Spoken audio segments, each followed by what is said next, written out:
ils ont traversé de nombreuses épreuves mais ont toujours réussi à se retrouver. Camilla Parker Bowles était la favorite dans le cœur du prince Charles.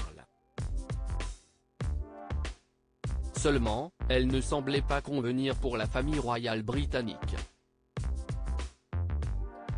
Après l'échec de son mariage avec Lady Diana, il est retombé dans les bras de son premier amour. Depuis, celle qui est aujourd'hui la reine consort fait tout pour se faire apprécier et trouver sa place au sein de cette famille. Pour y parvenir, elle aurait eu recours à un grand changement d'apparence. D'ailleurs, Charles III n'aurait pas été contre.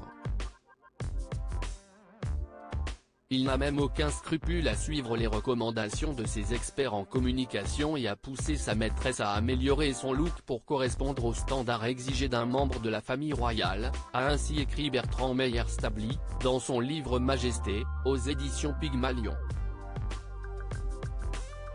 Ainsi, en seulement 6 mois, la deuxième épouse de Charles III dépense une somme astronomique pour se refaire la façade.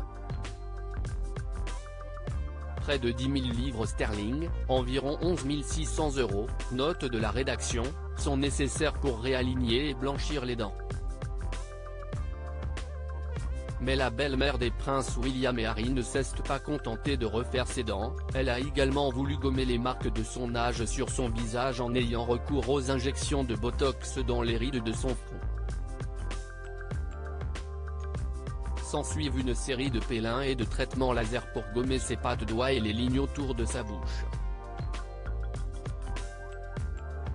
De plus, pour pouvoir porter des belles tenues et être mise en valeur, elle aurait dû faire un régime. Ainsi, elle aurait perdu 2 tailles de vêtements avec la surveillance d'une diététicienne renommée. Camilla Parker Bowles a été priée d'arrêter de fumer, sa garde-robe a donc été changée. Ses bottes rustiques de campagne et pantalons en tweed informe laissent place à des tailleurs de grands couturiers et des robes moulantes dessinées par Valentino.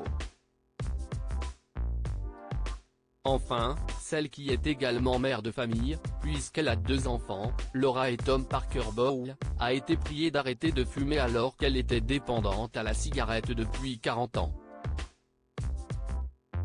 Si est finalement en 2003 qu'elle parviendra à se débarrasser de cette addiction. Aujourd'hui, elle ne doit pas regretter avoir fait tous ces efforts. Si elle a été détestée par les Britanniques, qui préféraient de loin sa rivale, Lady Diana, elle est parvenue à se faire une place et à être appréciée de la grande majorité du peuple anglais. Aujourd'hui, elle est sur le devant de la scène depuis que son mari est monté sur le trône d'Angleterre à la mort d'Élisabeth II, survenue le 8 septembre 2022. Elle multiplie les apparitions et les prises de parole sans jamais sortir de son cadre et avec une grande élégance.